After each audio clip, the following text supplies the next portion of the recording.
Alguien lo mejor.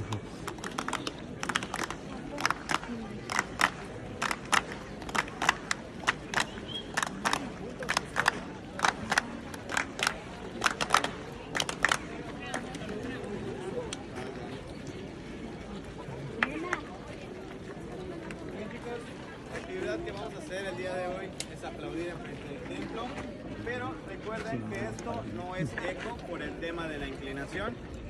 El sonido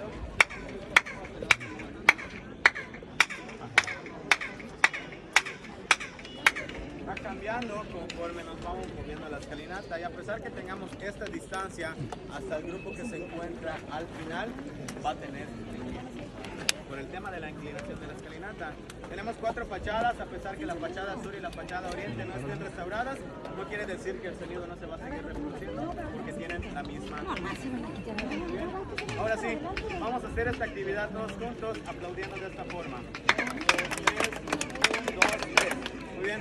Los que lo quieran grabar lo pueden hacer, y los que no, me ayuden a aplaudir de esta forma por 5 tiempos, ¿ok? Dándole la reverencia al nombre de este templo, que lleva el nombre de ¿quién? Muy bien, de esta forma. ¿Ok?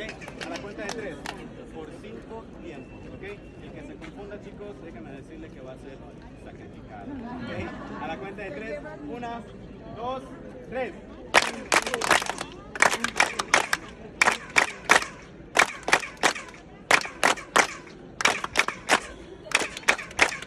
Muy bien.